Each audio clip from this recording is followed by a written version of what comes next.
Ecclesiastes, Kabanatang 9. Sapagkat lahat ng to ay inilaga ko sa aking puso, upang siyasatin ang lahat ng ito, na ang matuwid at ang pantas at ang kanilang mga gawa ay nasa kamay ng Diyos, maging pag-ibig o pagtatanim hindi nalalaman ng tao. Lahat ay sa harap nila. Lahat ng mga bagay ay nagsisidating na para sa lahat. May isang pangyayari sa makatuwid at sa masama, sa mabuti at sa malinis at sa marumi, sa kaniyang naghahain at sa kaniyang hindi naghahain, kung paano ang mabuti, gayon ang makasalanan, at ang mga sumusumpa, gaya ng natatakot sa sumpa. Ito'y isang kasamaan sa lahat na nalikha sa ilalim ng araw, na may isang pangyayari sa lahat.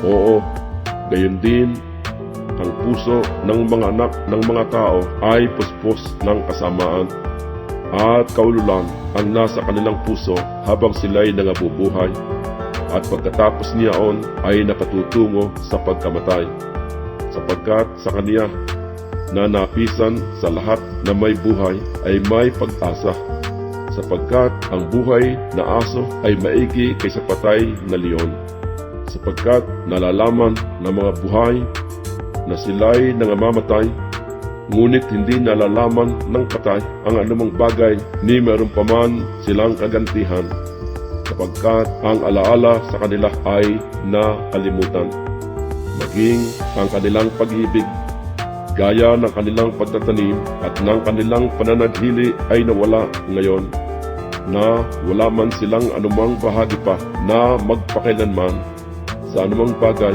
na nagawa sa ilalim ng araw.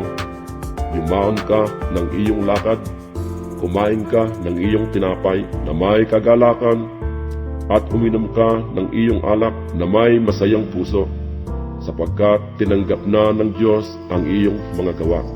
Maging maputing lagi ang iyong mga suot, at huwag magkulang ng ungkwento ang iyong ulo. Ikaw ay mabuhay na masaya, nakalakip ng asawa na iyong iniibig sa lahat ng mga karawan ng buhay ng iyong walang kabuluhan, na kaniyang ibinigay sa iyo sa ilalim ng araw. Lahat ng mga karawan ng iyong walang kabuluhan, sapagkat iyan ang iyong bahagi sa buhay, at sa iyong gawa na iyong ginagawa sa ilalim ng araw. Anumang masumpungang gawain ng iyong kamay, gawin mo ng iyong kapangyarihan, sapagkat walang gawa, ni kathaman, ni kaalaman man, ni karunungan man sa Sion na iyong pinaparunan.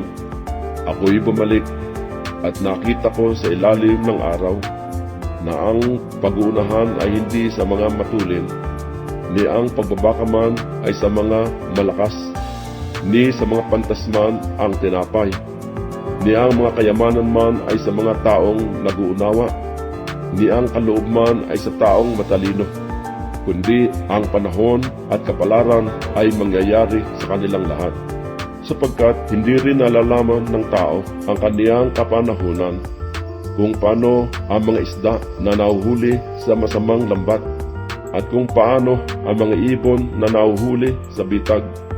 Gayon, ang mga anak ng mga tao ay nasisilo sa masamang kapanahunan, pagka biglang nahuhulog sa kanila. Nakita ko rin ang karunungan sa ilalim ng araw sa ganitong anyo, at naging tila dakila sa akin. Nagkaroon ng maliit na bayan, at iilan ang tao sa loob niyaon, at may dumating na dakilang hari laban doon, at kumubkob at nagtayo ng mga malaking tanggulan laban doon. May nasumpungan nga roong isang dukhang pantas na lalaki, at iniligtas niya ng kaniyang karunungan ang bayan. Gayon may walang umaalaala sa dukhang lalaking yaon. Nang magkagayoy sinabi ko, karunungan ay maigi kaysa kalakasan. Gayon may karunungan ng dukhang taong yaon ay hinamak, at ang kaniyang mga salita ay hindi dininig. Ang mga salita ng pantas na sinalitang marahan ay narinig na higit kaysa hiyaw ng pagpupuno sa mga mangmang. Karunungan ay maigi kaysa mga sandata sa pakikipagdigma, ngunit ang isang makasalanan ay sumisira ng maraming mabuti.